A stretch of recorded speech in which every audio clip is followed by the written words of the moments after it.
Sebagai perusahaan media dan informasi keuangan dan bisnis terkemuka di Amerika, baru-baru ini Bloomberg ikut serta menyoroti Pilpres di Indonesia dengan mengeluarkan hasil survei yang menyatakan bahwa capres nomor urut 1 yaitu Anies Baswedan yang paling diunggulkan sebagai pengganti Jokowi. Para ekonom memberikan nilai tertinggi kepada Anies Baswedan 33 poin, kemudian disusul Prabowo 29 poin, lalu Ganjar Pranowo 28 poin. Para ekonom menilai jika Anies terpilih sebagai presiden, perekonomian Indonesia bisa tumbuh lebih tinggi dari 5%.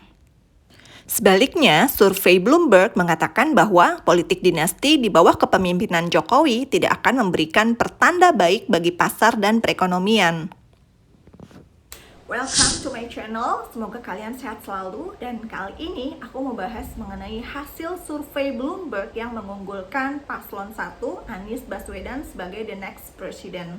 Dan sebetulnya ini cukup menarik ya gitu, karena di saat semua lembaga survei lokal di Indonesia itu hampir tidak pernah memposisikan Anies Baswedan sebagai urutan pertama, namun media asing yaitu Bloomberg ini yang partisipannya mayoritas memang adalah seorang para ekonom, itu justru mengunggulkan Anies Baswedan. Dan sebetulnya Bloomberg ini merupakan media yang cukup bereputasi di US gitu, karena mayoritas warga US itu juga bergantung pada terminal Bloomberg untuk membuat keputusan investasi mereka. Sekitar 30% transaksi perdagangan di US itu terjadi di salah satu platform Bloomberg.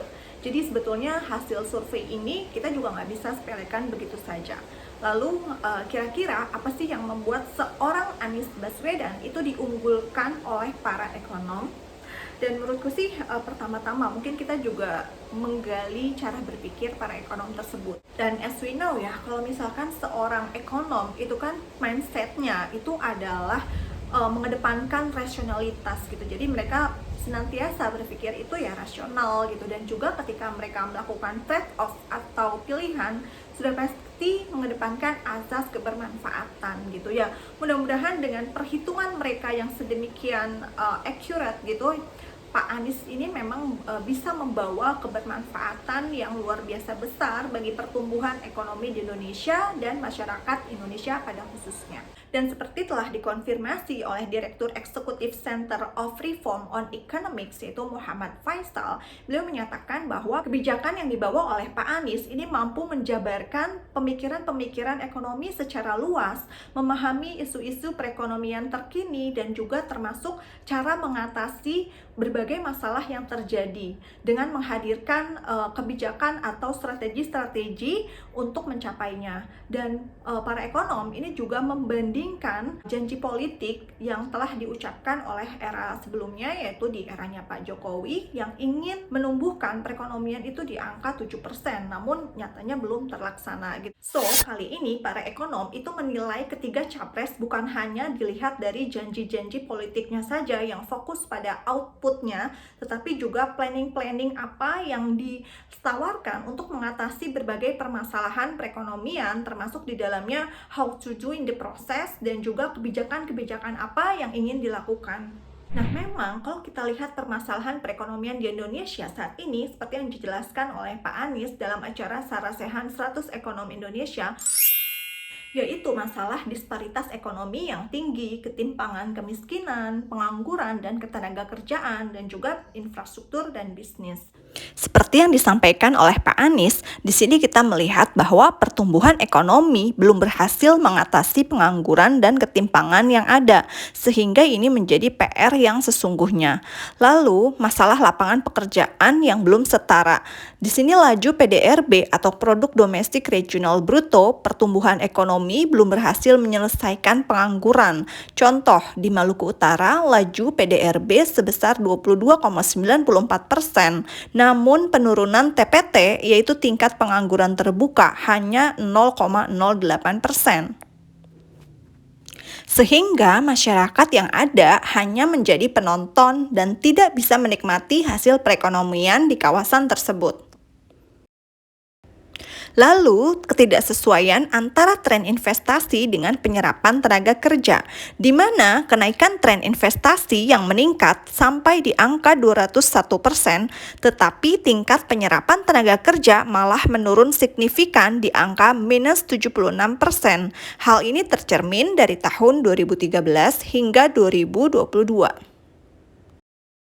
Kemudian juga kawasan kontribusi sektor untuk tenaga kerja, di mana Pak Anies menyoroti kontribusi dari sektor pertanian dan manufaktur terhadap PDB yang menyerap 44% tenaga kerja itu menurun, sedangkan sektor pertambangan yang hanya menyerap 1% tenaga kerja itu malah meningkat drastis. Jadi hal ini yang harus diubah dengan mendorong sektor-sektor yang paling berkontribusi terhadap tenaga kerja supaya bisa menghasilkan nilai investasi yang maksimum. Dan di balik itu semua, Pak Anies menyoroti bahwa yang paling vital itu adalah kualitas tenaga kerja kita, memiliki gap yang besar. Gap antara Jakarta dan daerah lain itu jauh sekali. Bahkan IPM atau Indeks Pembangunan Manusia menunjukkan gapnya hingga 1 dekade. Dan ini harus dikoreksi. Dan coba kita lihat di Jakarta dan Sumatera di tahun 2013 itu memiliki IPM sebesar 69. Sedangkan kita lihat di Kalimantan, Bali, dan Nusa Tenggara, Sulawesi, Maluku, dan Papua mencapai angka yang sama yaitu 69 di tahun 2022 atau 10 tahun kemudian. Dan itu gapnya adalah 10 tahun.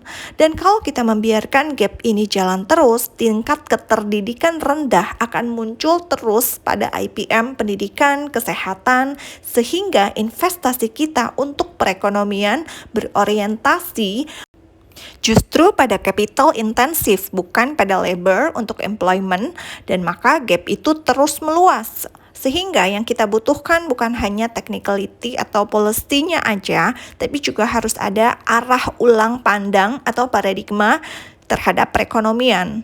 Lalu terhadap pertumbuhan ke depan, terhadap kualitas kependudukan ke depan, dan itu semua Pak Anies mengusulkan harus adanya orientasi terhadap satu kemakmuran Indonesia adil makmur untuk semua sebagai satu visi. Dari orientasi pada pertumbuhan menuju pertumbuhan, pemerataan, dan keberlanjutan. Kemudian dari pendekatan sektoral menuju ke pendekatan sektoral dan teritorial. Kemudian dari menyelesaikan proyek pemerintah menuju menuntaskan persoalan warga. Dan untuk melaksanakan satu kemakmuran, Pak Anies menyoroti ada 4 area yang menjadi fokus perhatian. Yang pertama, manusia, kedua ruang hidup, ketiga interaksi, yang keempat institusi. Untuk pembangunan manusia, visinya adalah pendidikan dan kesehatan tersedia dan berkualitas untuk semua. Kemudian penguatan keluarga dengan outcome pengembangan kualitas manusia yang merata.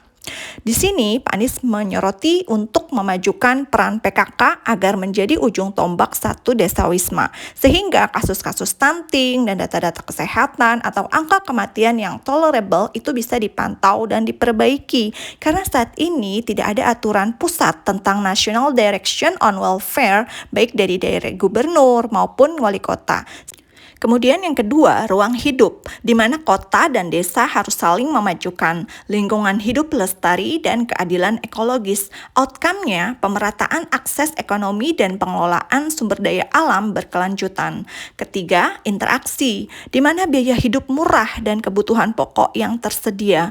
Pengentasan kemiskinan dengan perluas kepastian berusaha dan penciptaan lapangan kerja berkualitas dengan outcome peningkatan produktivitas dan kesejahteraan sosial. Dan keempat, institusi. Gimana caranya beliau menekankan untuk memulihkan kembali kualitas demokrasi, berantas korupsi, hukum, dan HAM yang harus ditegakkan. Disinkronisasi dan konsistensi kebijakan pemerintah pusat dan daerah. Dengan outcome, peningkatan kemudahan berbisnis dan investasi inklusif. Di sini penting sekali untuk memulihkan demokrasi dan mengembalikan good governance menjadi prioritas dalam menjalankan pemerintahan untuk memberikan kepastian hukum. Dan Pak Anies menekankan bahwa Indonesia yang luas perlu ada sinkronisasi dari kebijakan nasional dan daerah karena mutlak dibutuhkan. Sinkronisasi jangan disamakan dengan resentralisasi karena maksudnya kalau tidak sinkron bukan berarti lalu di take over dan otoritasnya dipindah, tetapi koordinasi atau alat ukurnya yang perlu disamakan. Dan jika hal ini betul-betul dilakukan akan membuat efisiensi muncul. Dan sinkron itu artinya harus ada sync, bukan otoritasnya dipindah. Kemudian yang tak kalah penting adalah mengembalikan unsur koperasi di dalam perekonomian Indonesia. Koperasi penting untuk menyelamatkan masyarakat dari ancaman pinjol, terutama di kawasan pertanian, perkebunan, peternakan, perikanan. Perlu adanya pengaktifan ulang peran koperasi sebagai penghimpun kekuatan untuk memperkuat posisi tawar petani atau nelayan untuk menentukan harga.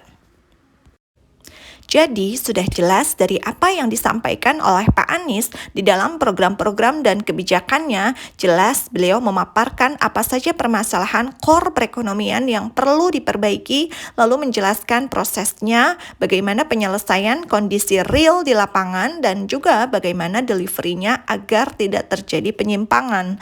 Memang sangat pantas Pak Anies diberikan poin tertinggi dan diunggulkan oleh para ekonom. Dan gak cuma itu saja, Pak Anies juga menjelaskan bagaimana model-model mikronya dan menghadirkan acuan studi kasusnya yang pernah beliau lakukan di Jakarta.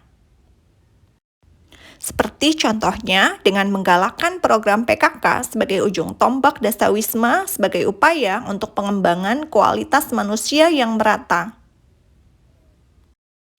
Juga menghadirkan peran koperasi sebagai penghimpun kekuatan untuk memperkuat posisi tawar petani dan nelayan untuk menentukan harga.